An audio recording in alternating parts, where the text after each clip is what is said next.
Hello, everybody. Welcome to Keys to ESP Episode 7. This is our set meta roundup with Team ESP. We're joined today with Cyberclone Benson, That Dennis the Rat. Yo. Once again, the house always wins, Josh. Hello. And myself, Entropic Swirly John. We are Team ESP, and we are going to be discussing this time around a wrap up of our previous 4 episodes in terms of the set discussion. And we will be going through and discussing how each of these sets play within the current meta of Keyforge, a unique card game. So, first things first, let's do a little pulse check with each of our team members thus far and how they've been doing in the past week amongst the Keyforge world. Joe Dobby, Josh, how have you been with Keyforge this past week?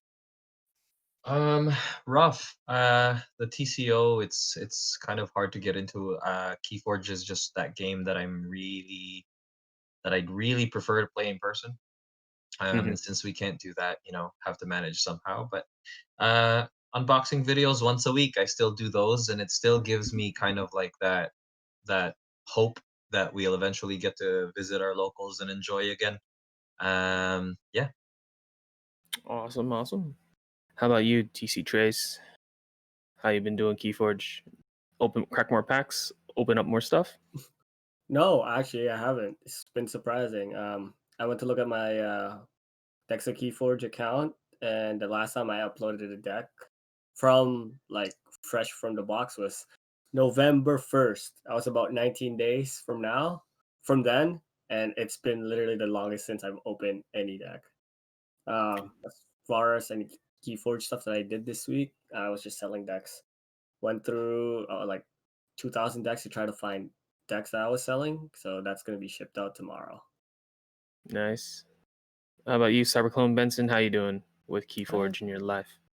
doing alright. Little sparse as well. Closest thing was watching DC Trays get his reps in on TCO.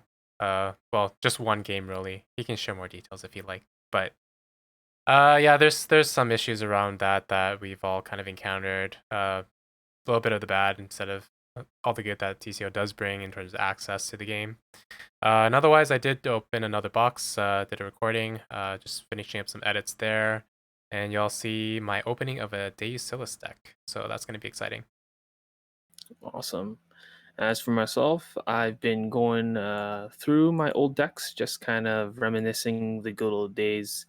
Haven't been doing a whole lot, but looking through cards, kind of thinking up new stuff to talk about with Keyforge, and of course, to bring to our listeners some interesting thoughts, discussions for these sets that we've been discussing so far. Alrighty.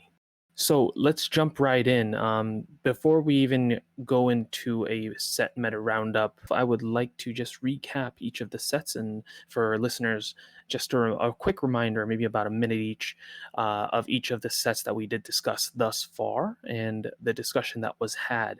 And then from there, that can launch us off into a few questions and just to understand at least our points of view of where each set stands, or perhaps how each set stands within the current meta of a 4-set Keyforge.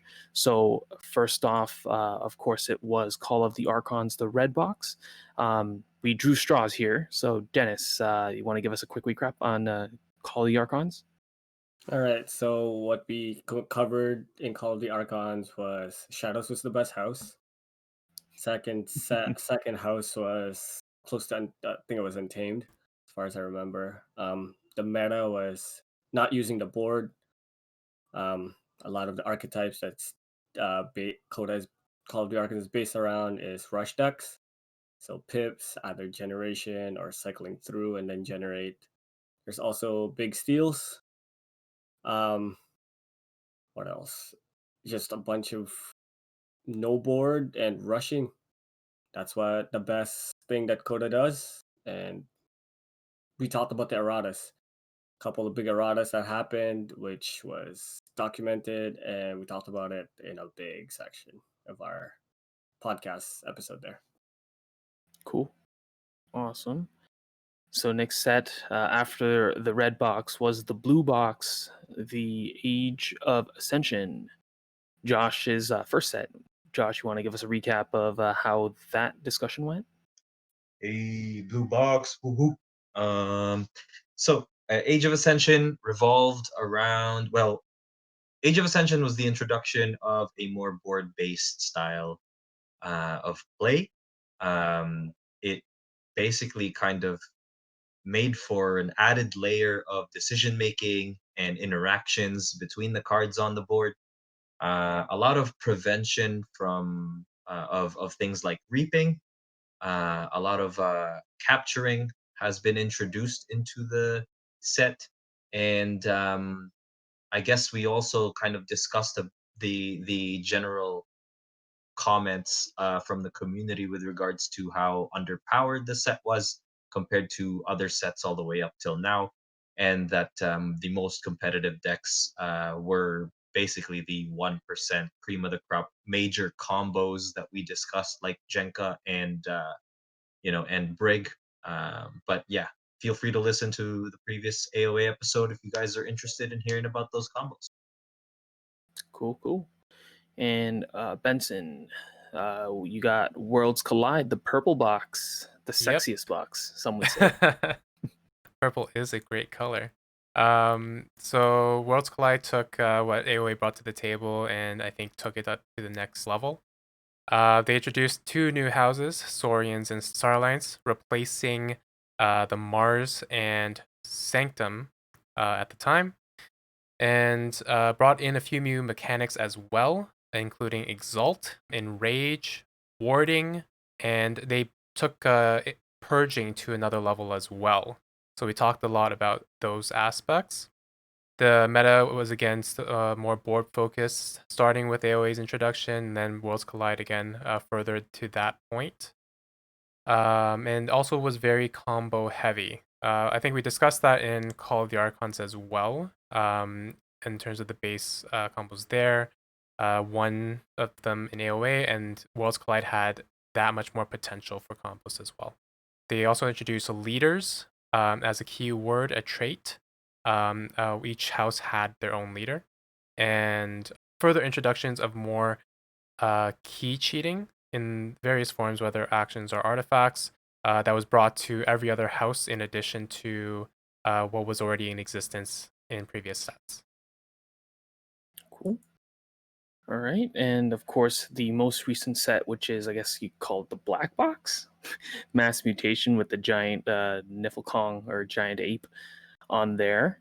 That this most recent introduction of the set did bring back Sanctum and removed Brobnar. So there was another change in the overall 7 houses that were highlighted and featured in this set.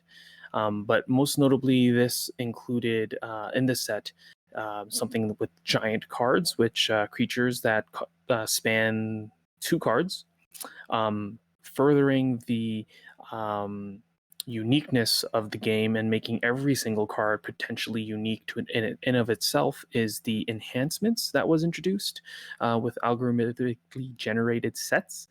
And then, of course, each house had their own specific kind of specialty. One we discussed in detail was Dis and the Sins. But of course, there was a lot more other specialties that were introduced in this, such as mutants. I have a huge emphasis on mutants and the trait itself of the mutant, and various ways to steal, to capture, to of course all the goodness from of capturing, but less of the warding that was in the previous set.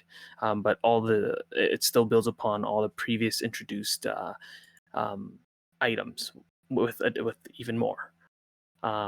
So that is the 4 sets in a hopefully a quick recap. And going on from here, let's open the floor. What do you guys want to discuss about? Like, first off, this is going to be a meta discussion. Where do you think each of these sets stand just off the grid, off the cuff. I mean, I feel like a lot of people will say Coda still runs the gamut. But any of you guys disagree on that and say that another set can easily outrun Coda? All right, I'll start. Sorry. Personally, ranking wise, I think it goes from the best set, meaning most powerful set, to the least powerful set. I'll go Worlds Collide, Mass Mutation, Call of the Archons, and AOA. The reason why I said Worlds Collide is because the involvement of stealing from Worlds Collide, from the first 3 set to the 4th, is really big, in my opinion at least. Just because a lot of the board-based stuff in the fourth set can easily be wiped by the 3rd set or below. So the things that 4th set can do, 3rd set can mitigate it. And then if you can't mitigate it, you can still get a good big swing of Amber by having the cards that can steal big, which 4th set to me is missing. Okay, interesting.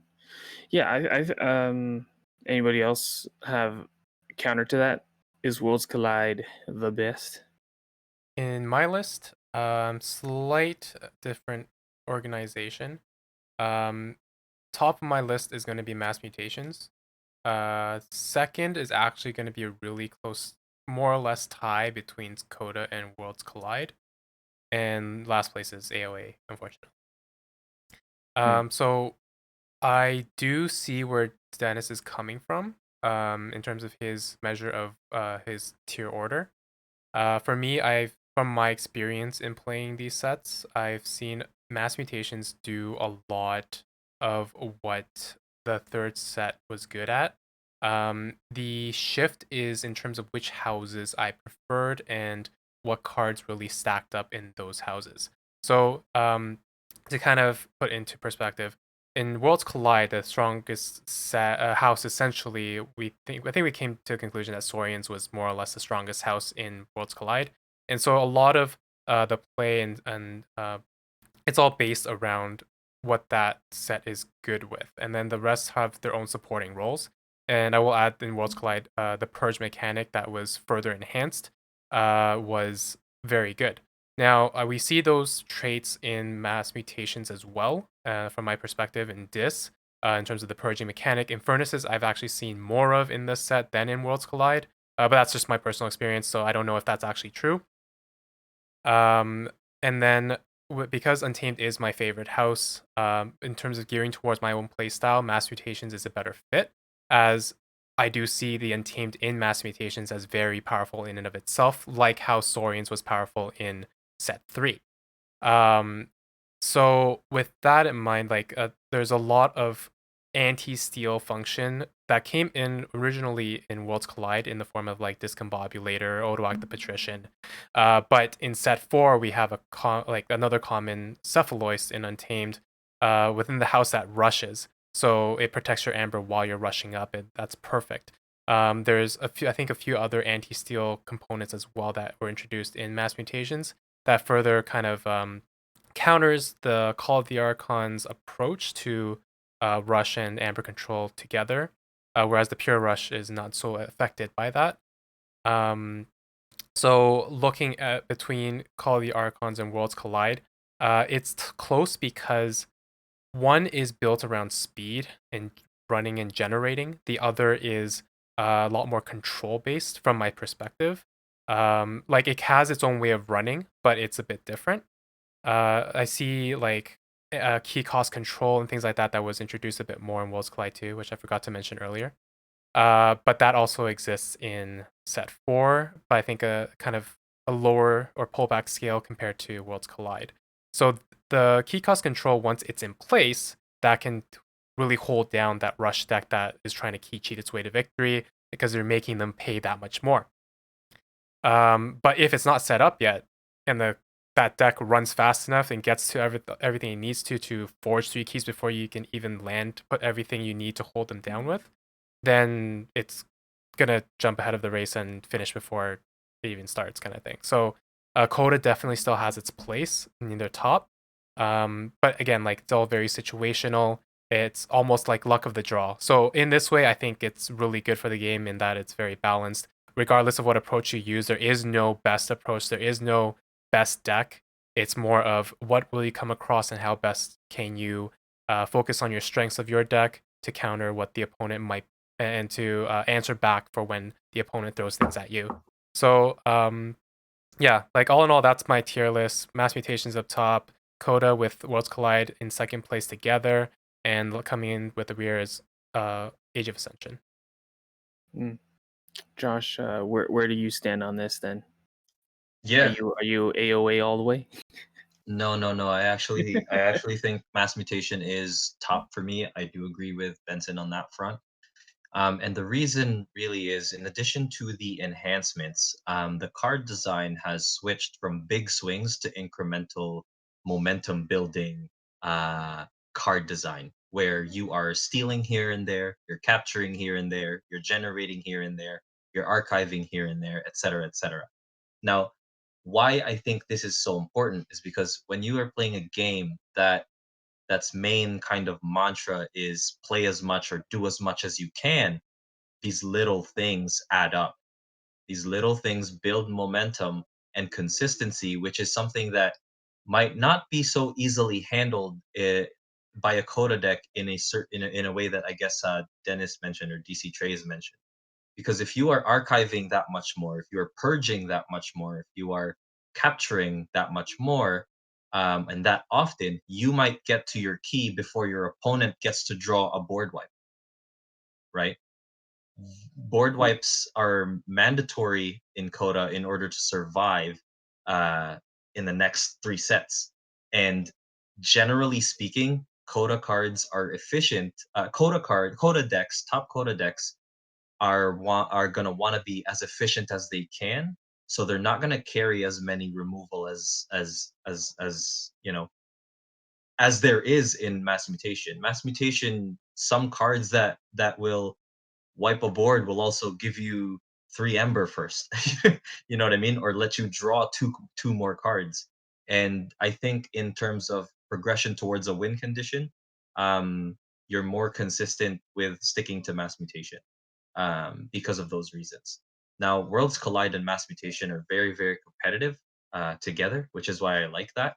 Um, I would say that I guess Mass Mutation and then Worlds Collide a step below, because Worlds Collide has the swingy cards like Too Much to Protect, which can really take down a Mass Mutation deck, but also has warding and things that would protect itself. AOA at the bottom, I have to agree with you guys, but that's my 2 cents on Mass Mutation versus Coda. Hmm. Yeah, I mean, it does make a lot of sense to a certain extent, where if we just look at the history of Keyforge and how it was developed, I understand that AOA and Coda were technically developed together, and for whatever reason, Call of the Archons became the first set that was actually published. But I believe in the timeline of production, or from what I've heard in the history, is that Age of Ascension could have easily been the first set I remember hearing that that was too. Yeah. could have been published. Um, but we can see definitely that since the first 2 sets of Coda and AOA were released, I think the publishers made a switch because they did realize how important stealing was, and how big stealing and shadows, how much of a meta it took hold of, where shadows and stealing kind of ran the gamut. And then also the action cards, I think, was a huge thing. And then in Worlds Collide and Mass Mutation, you can see the game actually continuing with more focus on creatures and the board. So I think based on the trends, where well, there are 4 cards, like 4 types of cards, right? There's upgrades, creatures, artifacts, and actions. Those are the 4 types of cards, where actions become less prevalent or less powerful in that sense over the last 2 sets. I think that with the focus more on board control, it generates to the fact that Worlds Collide and Mass Mutation would take a higher step in terms of more focus and more streamlined in terms of actually playing what Keyforge is supposed to be.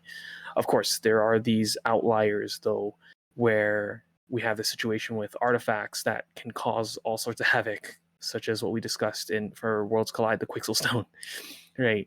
Or cards that fundamentally change the game of Keyforge to a certain extent when it does come down, and causes huge issues for many people who haven't experienced it, or perhaps don't have an answer to a specific artifact. I feel like that's still there, but overall, I would say that I would assume either Worlds Collide or Mass Mutation. I think that's almost a dead even heat, just because of the nuances within those sets. They can definitely swing either way. Does anybody? I guess we all agree that AOA unfortunately is bottom, and we do say that Worlds Collide, Mass Mutation are probably up top there. That's what it seems like.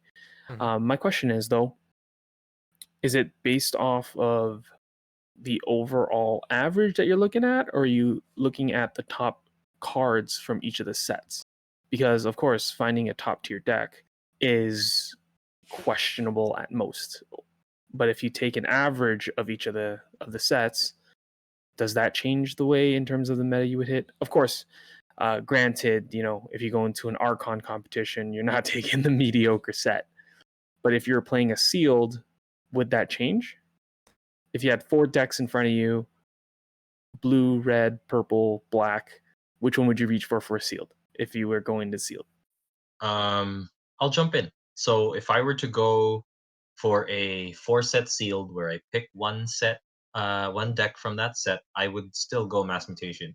And the reason why is because without any idea of what the deck list would look like, I would know that you would have at least a few more enhancements in your Mass Mutation. And I think that is the limiting factor in the other 3 sets, is that lack thereof. Having enhancements, to me, in a sealed is nice because it's free progression towards your win condition, right? True. You literally don't need to you don't Well, and need to also, look yeah, for I it. guess You know it's there, and it progresses you towards your win condition. Even before you figured out what that win condition is, right? From looking at the deck list. And even if you didn't have any enhancements in that Mass Mutation deck, you would still have superior, I guess, in my opinion, multiple avenues that you can use to handle someone's to respond to someone's board state as you progress to your win condition. There's more tools involved. Cool. Dennis, how about you? Which one would you reach for? I can see where Josh is coming from. That's the. I'll get to answering your question in a second. Mass Mutation does have that advantage of having the enhancement because the first 3 sets doesn't have that on a sealed environment. The enhancements could actually just by itself get you the wins, because let's say you have a lot of pips and they don't have that big Ember control swing on the game. Maybe it's at the bottom of the deck, in the middle of the deck, and you just rush up. I would probably still reach for Worlds Collide, just because the board state and Worlds Collide can hold down pretty much all the sets so far. And depends on what I get. Let's assume that I would get a Saurian deck. 1 out of 7 houses would be a Saurian deck. I think you could on a sealed environment, it can hold it down. Let's say all the decks are average, they're all equal. I think you can still do a lot more stuff with Worlds Collide. And like Josh mentioned, the wording. It has the potential to stay on the board longer. And it can have a wipe too. I think Worlds Collide can hold itself between all different sets. That's what I'm trying to say. Okay. Benson? I'm still trying to think of an answer that I can go with, but honestly, I couldn't say. Just All go for the the blue box. Just go for the blue box. Like actually though, no. Overall, I have to lean away from AOA, unfortunately. But the other three, I don't think there's a clear-cut answer for me. So everything Josh and Dennis pointed out is on point, and I agree with. As for reasons why they choose what they chose, from my experience from unboxing, and mine like pales in comparison to Dennis's, so I kind of like listen to what he has to say a little bit more just because of that. Yeah, but it's a My sealed environment, man. I know. From opening the decks in Mass Mutation, right? Like, so when we look at the top tier decks from each set and we compare those, I would say I'd lean easily towards Mass Mutation or Worlds Collide. Taking it from a seal perspective and from like my experience of unboxing, I'm not so sure. So point being like what Josh brought up in terms of the enhancements, yes, but there are decks that have zero enhancements, and those kind of feel bad. For Mass Mutation, you kind of want to get the enhancements, and they do deliver a lot of value. Not to say that if you have a deck without any enhancements, it's going to be weak. I think that the value is just down inherently within individual cards versus with enhancements, it can get placed in other cards and therefore create exponential value depending on if it's a right fit for that enhancement. Worlds Collide, you can get a stacked, like Saurians in general, if you pick up that house in your deck, just help carry the deck overall. So that is a reason for me to kind of try to pull for Worlds Collide. Just thinking back, like just the average deck between all the OP play that we've had experience with, Coda definitely is a higher rank than AOA, but I'm trying to really recall what I pulled and how it felt in comparison to the quote unquote average deck of Worlds Collide and Mass Mutation. So yeah, like I'll just for the sake of giving an answer say Mass Mutation because it's my favorite set right now. But I am having some difficulty concretely choosing in that situation what would I actually go for. Wow. No one said Coda. Interesting. But I said Yeah. Coda, Mass Mutation, and Worlds Collide. I'm like stuck between, just not AOA.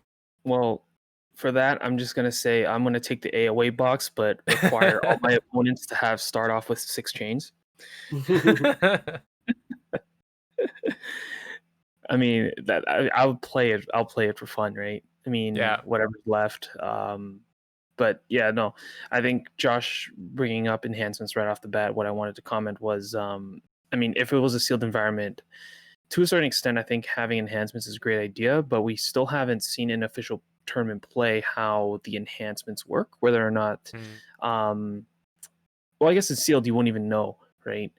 So that's like an additional thing you can hide or potentially play off of as an unknown factor, I think.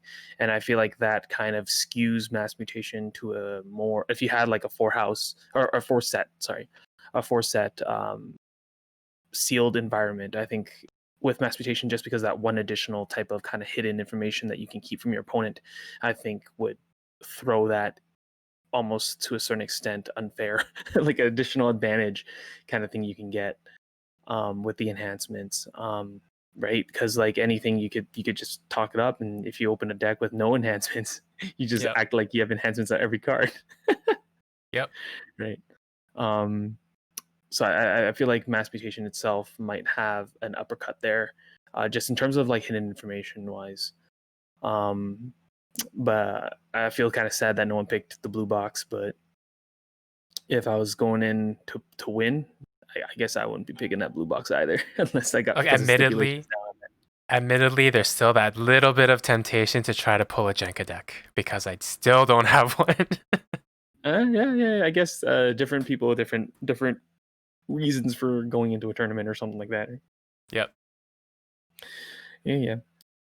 So, I mean, I guess my question is, because of meta, and we always look at we're saying, I guess, the what purple Worlds Collide, Mass Mutation, Coda kind of on top. Do you feel like there is power creep at all, or is it more of maybe power creep towards Worlds Collide Mass Mutation? How does that look, if there is any, or is there no power creep at all? I mean, let's ignore Age of Ascension as anomaly set kind of thing. Speaking of which anomalies, but is there power creep? Like, do you feel like the newer sets will always trump the older sets to a certain extent? I feel like there is a gradual power creep. I would say that for sure. Um, if you compare the fourth set to the first set, there's definitely a power creep. The way I see it is because of the nature of Keyforge going towards a board-based game. From first set, it became actions. The actions were really strong, and then as the uh, set two, set three, set four, I think it became creature. All the effects went into the creatures. So what I'm trying to say is that because of the action only has one card, you pretty much play it, it's done. But if you have the creature stay on the board, you can use its effects multiple times compared to one action card. That direction is just beautiful for the game. It's a lot more enjoyable to play. It's great, and I can see why there's a power creep because let's say this is going to be one of those take that to the extreme. Let's say Envy and Gluttony is on the board. If you can't take it out with anything, they can literally you're not gonna have Amber on your board on your pool if you're the opponent. Let's say you take it out with a gateway to these from Coda, they can bring it back. So what I'm trying to say is just because of the board state being a lot more important in set 4, even set 3, it's a lot more recyclable to use those effects. And those effects are devastating, honestly. There's a lot more cards, like let's say the giant creature. The giant creature can build out, like, wipe on the other side of the board. They can take a hold of your amber, stuff like that. The board is a lot more important now, and the effects are a lot more recyclable. That's what I'm trying to. Do you guys think there's power creep, Josh? Yeah, yeah. I mean that. I mean that's just how card games work. With every set, they're going to introduce a new mechanic that is going to completely throw off the older sets. Does that mean the older sets are obsolete? No, but it does offer a lot more, I guess, opportunities for the newer set to triumph over the older sets. It gives you multiple avenues of a win condition versus the simpler sets that came prior, right? Like if my win condition in Coda was to just play as much Untamed as I can. My win condition in Mass Mutation there'd be so many different things. I could increase key costs. I could purge cards. I could have a bunch of enhancements. I could steal. I could capture, but it actually turns into steal. You know what I mean? There's just so much I can do with the newer sets versus the older ones. And that the power creep is nice that way in my opinion because it isn't a blatant like obvious like okay this set's better than Coda or this set's better than any older set. It's not very obvious. You have to kind of dig in, you have to play test and play these decks out to see which ones are actually better than the others. So to a certain extent, then my question to follow up with that, because Keyforge is advertised as a game where you take a deck and it is an evergreen, right? To a certain extent, you can take any deck against from any set against any other deck from any set. Is that a flawed kind of concept then, to a certain extent? Because if there is the question, I guess it's almost like a chicken and an egg question, right? Where if there is no power creep, you can't have this kind of puzzle that you're talking about, right, Josh? But if there is power creep, then the evergreen aspect of the game isn't necessarily there. So I think like I agree with Josh completely in terms of like yes, there's a power creep, but it's very hard, like not hard to notice, but like it's not as noticeable as you would think for an advancement of the game with new sets. The main thing of introductions of enhancements, I think that changes things up a lot, and the potential for that power creep to be a greater improvement than the previous set is greater in the randomness of that enhancement factor. Whereas I still to this point, like I said earlier, it's kind of like a rock paper scissors. You don't know what you're kind of face up against. And at the top tier, yes, we have like a kind of meta, right?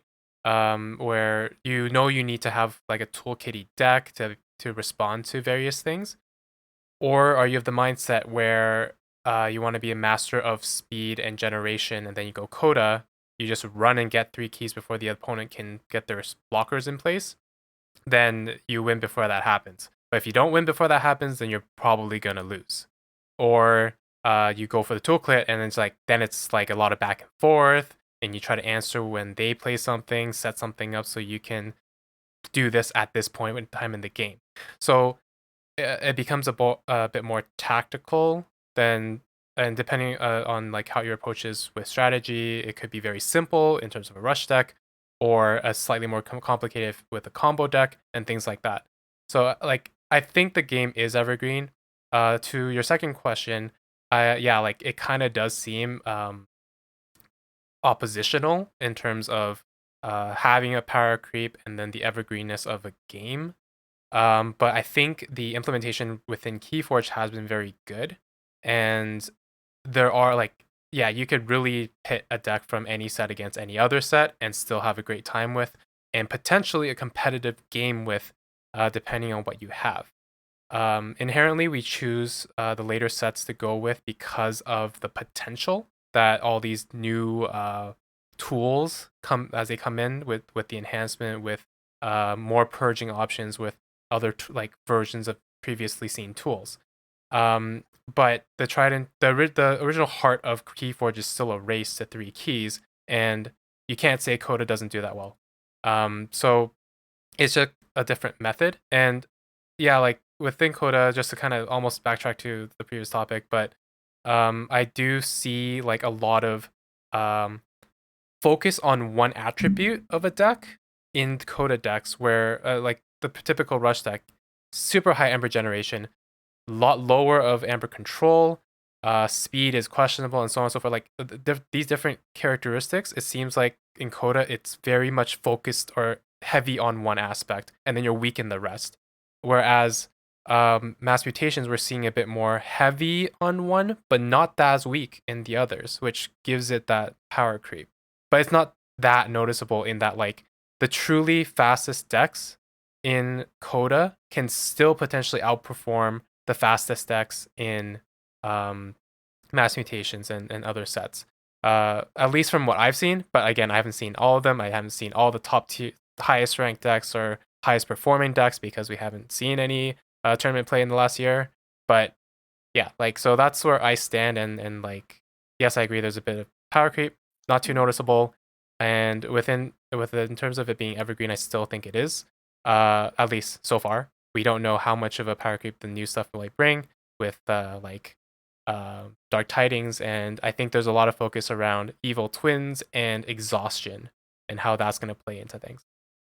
Wait, I just want to interrupt, and I just want to say that like when you mean by evergreen, you're thinking that like is that term like inversely related to like power creep? Is that what you're trying to get at? No. In Evergreen, like the way it was advertised with Keyforge when it was first announced is that in regular play, game night play, maybe even Vault Tours, there you can take any deck that will ever be released, which any set versus any other set. Like the only time that would not be would be in the Vault Warrior series or something where they did like a house set lock kind of thing.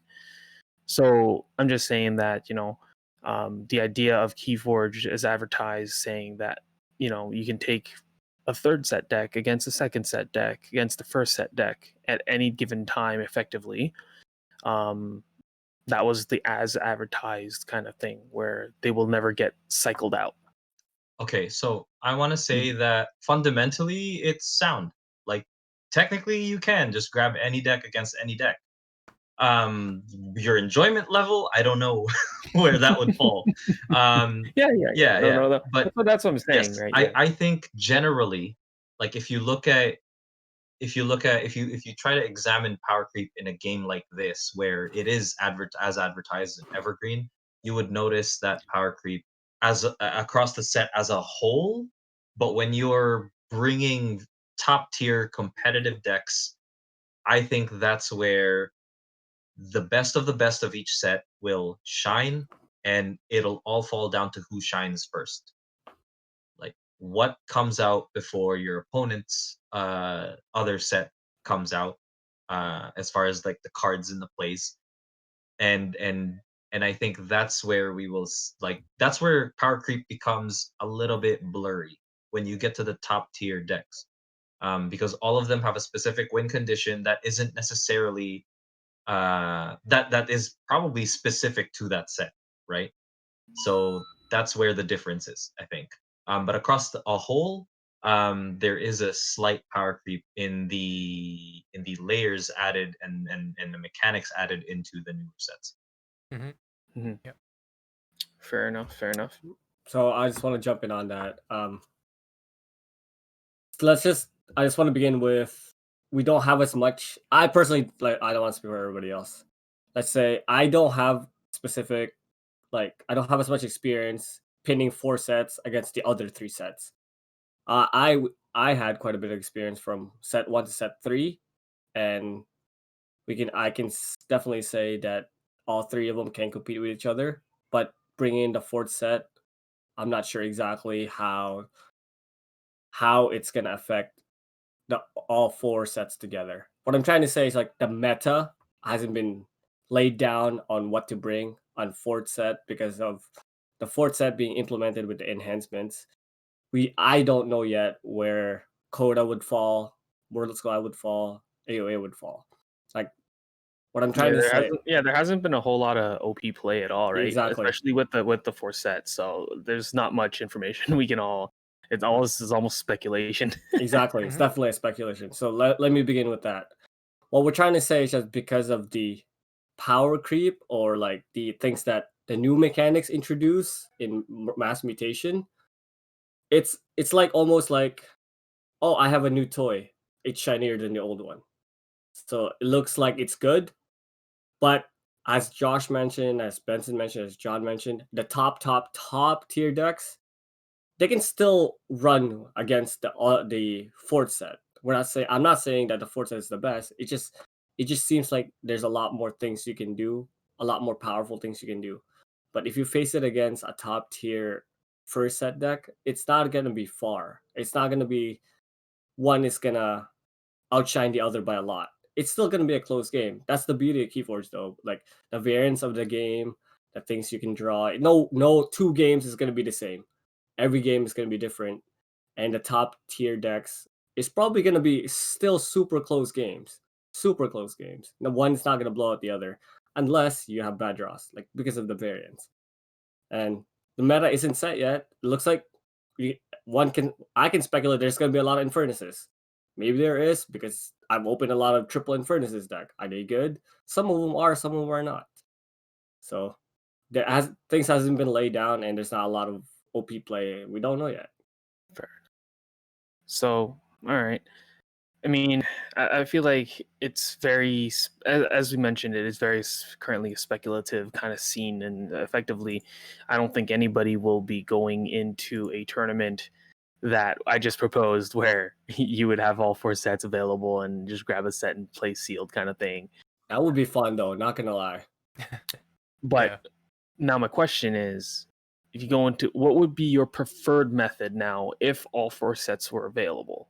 Would it be something Oh, we've seen with like a survival, oh, perhaps oh. before, where you have where all 3 decks must be different? I mean, there's people experimenting right online and these different online events, but I'm just thinking the most generic thing would the best be you get 4 decks, one from each set, and you play survival, Oh. right? All right, I want to jump in on this right away, just because I've always thought in every single tournament, the format really changes the game.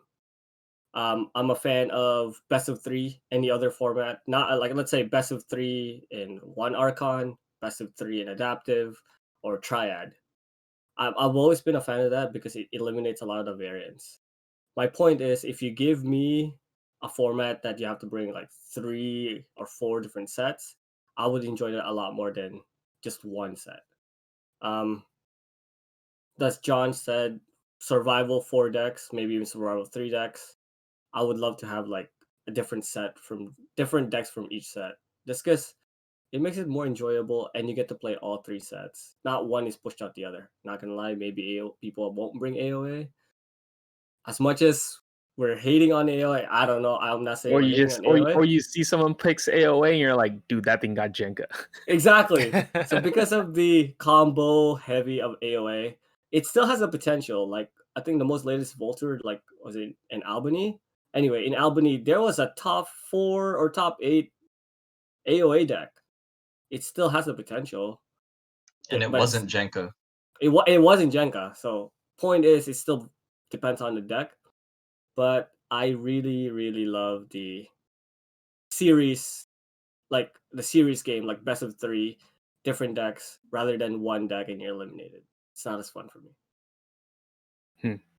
But I feel like we're gonna have a problem when they release more sets and you jump into like 6 sets out.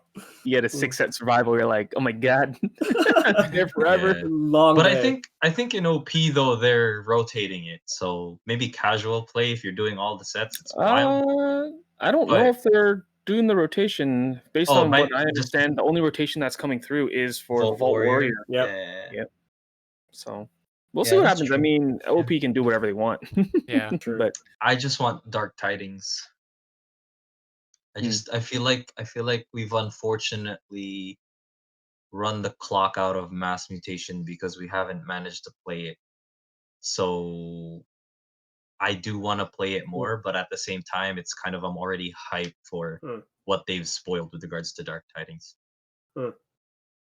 which isn't much. It isn't, but it's kind of enough for me. Like the evil twin decks, I want to get one of those. You know, I'll start posting my deck. Be like, "Where's my twin, bro?" Like, I want to hop into what Josh said. Sorry, I'll be real quick here. It's kind of unfortunate that we're in this state, the pandemic. Like honestly, sealed mass mutation would have been so fun to play. Honestly, let's say imagine yeah, I agree. we're playing and somebody throws down like all the enhancement in one card, and we're just like, yo, what the heck? I think that would be better than an anomaly. Not gonna lie. So I really love the enhancement mechanic in mass mutation sealed. That would be so much fun. So, out of these mechanics, since you did bring it up, Dennis, which mechanic do you think? I'm asking to all the guys here. Which mechanic do you think is the most viable for the meta at this point in time? I've given this some thought, so I'll go ahead and talk about it first. And I believe it's the traits. I feel like cards that mess with traits are king. Example, Harvest Time, Entropic Swirl. You call these things that people don't expect, and you can wipe things off the board. I think, especially with mass mutation, we briefly talked about this before the episode started with Krzap. Kills all mutants. It can be devastating in a mass mutation set if you don't have any mutants and your opponent has all of them. So, and I feel like it's something that for sure Keyforge can play into with the future set. But based on how minimal amount of cards that actually look at traits, a lot of people are not focusing on this. And I think that the trait aspect mechanic, just cards that reference, like call a trait, do something to it, I think that is very powerful. Of course, there's other things too, mimicry and whatnot, but I'll let you guys take your pick on what other mechanic you think works the best. Anybody else want to jump in on a specific mechanic you think works the best in the meta? Is anybody ready to go? I think I'm pretty ready to go. Yeah, go for it, Dennis. Go for it. Okay. Make I it want short. to say I want to comment first on what John said. This guy's trying to fly under the radar. Honestly, because like you mentioned, there's not a lot of things that mess with the traits, and then he pulls out his harvest time, and he's like, "Yo, what that?" And then you start looking at the board, it's like, What's the traits on my creature? So his traits on yours, like stuff like that. He's trying to fly under your radar. It's great though. Honestly, I really feel like the developers are gonna go to that route because there's not a lot of stuff that messes with traits right now. So it will happen. I can already see it. It's like a foreshadowing thing. For me, I still think warding. There's a reason why there's not a lot of warding happening in mass mutation. I'm still sticking in Worlds Collide because I feel like to me it's the best set, even though it doesn't have enhancements. Because of the commonality of warding in Worlds Collide, it's ridiculous. Sometimes you have to waste a lot of resources, like let's say 2 cards to just try to wipe the board. If everything's like, you might need 2 gateway to these, and that's gonna give you 6 change just to wipe like a board. Did you see what I'm Or saying? you just get a gateway with 3 damage pips. That's this. Good luck with that. I still think warding. I'm so surprised that warding really got lower in mass mutation. That's true though, yeah. It's a good mechanic. Yeah. I don't disagree. If warding was a lot more common in mass mutation, imagine warding a Faust. Imagine warding like Soren egg because you can keep playing it, destroy it, and then there's a ward on it. It doesn't get destroyed. Imagine warding giants. Like it's easy to take out giants now in mass mutation because it's stuff that purges it. Imagine warding it more. It's like Senator Brackus. Anyway, I'm really hyped with the Saurian thing, but warding to me is the strongest mechanic right now. Cool. I mean, it was more, a bit more common in Worlds Collide because it was in a bunch of different houses. I think Saurians still carry like obviously defense initiative and things like that ward in set 4. But I think it was It's a lot less decreased in common, the though. other houses, right? Mhm. That's the main Mm. part. How about you, Benson? What do you feel like in the meta would be the best mechanic right now? Purge has always had a special place because there's not much of an answer you can have for Purge mechanics. Well, Once one it's card. gone, yeah, 1 card, Universal Recycling Bin. I'm like, yeah, okay, good luck. You have that one artifact in your deck, and good luck being able Ethan's to play jar. it with Eaton's Jar or like Ethan's other jar. things. Yeah, so there's definitely answers for it to prevent it from happening or to like that 1 card that can bring stuff back. But overall, there isn't a way to really access those things afterwards. So once something's purged, that changes things. At least for the player for which that card is a part of their deck. You may lose an answer to something. You may especially depends on which form that purge comes in. If it's purged off the board, then okay, you can kind of see it coming in an Archon setting, right? Or if you have like the one that purges from the deck, the ones that purge from the hand. Hornet stuff. Yeah, right? you don't get to utilize the card before it's even purged, and the key attribute to your deck could be gone. Depending on what kind of decks you have, obviously. So like these days we're looking at some things that are more consistent, not necessarily heavily relying on one combo, 1 card. So it's not going to be too impactful, but over time it can get very impactful. So we had a few games in the past where we like kind of pitted a rush deck versus a control deck. We've had 2 control decks face off against each other, and in the situation where we did and had no time limit, the one with Purge would win. Because in the long run, that's going to give value to that deck, right? In 2 decks with both with Purge, it's like who's gonna get whose Infernus first, kind of thing, right? So like once that happens, then that tool is gone, and when that happens, it's a huge shift in that particular match, and I think that's why it's so powerful. Okay. And Josh, how about you? What's your meta defining mechanic? It's hard to say. Like, I think my meta defining mechanic should be simply this generation. Like, you're not gonna win if you don't generate Gambling numbers, den. right? But Yeah, gambling den. personally, yeah, my meta defining mechanic, I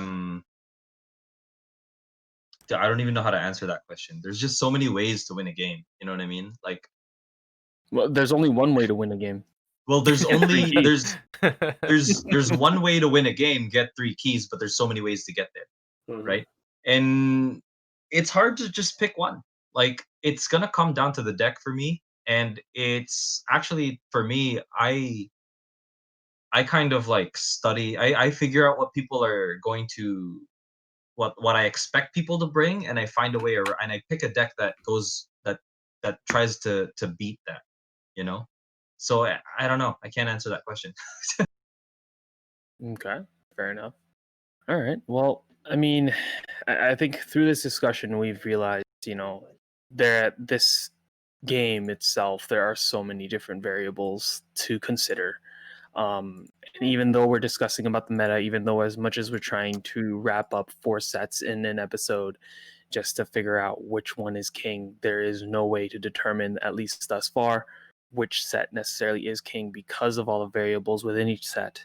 And of course, there are still the Mavericks, the legacies, which can easily Mhm. alter any deck, and bring back old amazing goodness from a previous set or something. So, um, I mean, that I guess at the end of the day, that's the beauty of Keyforge. It is a unique card game, and because there is no deck building in this game, there is no um, you can't net deck. Then each deck is in itself unique. It brings this predicament of where we can't necessarily analyze. I mean, we can analyze one deck, but that doesn't necessarily mean it's the best deck ever. And not and only one person can ever have that specific deck, right? And I guess that also brings us to the fact that Keyforge gives us this unique aspect um, into our discussions. Um, and it's a lot of it is speculation at the end of the day. Any set has a potential, or any deck, sealed environment, Archon, has the potential to give you the best deck ever. And for myself at least, I don't know if I speak for you guys as well. This is what kind of draws me in. That's that Absolutely. Yeah. potential. And even then, yeah, like having any kind of amazing combination of cards can flip you win. But at the end of the day, it's very interesting. So hopefully, through our last 50 minutes or so of discussion, hopefully we have spread a little bit more of our impressions of the Keyforge, the unique card game. Do you guys have anything you guys want to wrap up or like plug in for the next week before we sign off? Uh, Not too much. Just want to say, tell everyone to stay safe. Hopefully, you enjoy Keyforge. Keep supporting the game because I know I've been lacking on that part.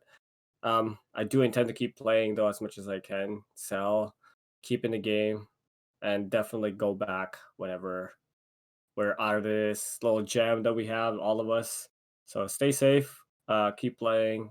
Keep doing your Keyforge things one way or the other. Just keep the game alive. Yeah. Awesome. To everybody that's enjoying open play still, being able to go to their local LGS, keep it up. Keep enjoying the game. And for those that can't, hopefully we can fill in some of that space for Keyforge content online. Um, and just for a shameless plug for myself, that deck that I was talking about earlier with the Silas, if you guys want to check it out, come find me on YouTube. I'm Chaos Chrono, ChaosChrno. Yeah. And Josh, you got any deck openings coming up or anything? Yes. So this weekend I will be completing editing and uploading my latest unboxing video. So check that out. YouTube is JODOBBI, Joe Dobby. If you guys are also interested in learning a little bit about Digimon TCG, I'm starting to do that as well. Lastly, one thing that just came to my mind is another way that you could support the game is to teach your friends, teach siblings, teach people that is in your social bubble and see if they are into something like this. It's a very, very casual card game to get into. You can treat it like a board game. So yeah, give it a shot if you really like the game. Awesome. Yeah, so once again, we are Team ESP. For any just to say hi or any comments or concerns about our podcast, feel free to give us a shout over via email, which is extrashards@gmail.com, extrashards@gmail.com. We are now currently also concurrently uploading both our podcast on wherever you can find your daily podcast recordings, but also it's going on YouTube as well. If you want to see how we look like, feel free to go over to YouTube page and take a look. It's Team ESP, and our podcasts are recorded. You get to see our beautiful faces, or lack thereof. At least in the future, if we do see you guys in any organized play events, you can feel free to give us a shout as well. So until next week, this is Entropic Swirly John signing out with the rest of Team ESP, Cyberclone Benson, Dennis the Rat, and the House Always Wins Josh. Extra sharp, please. Happy fortune, everybody. See Bye, you guys. guys. Take care.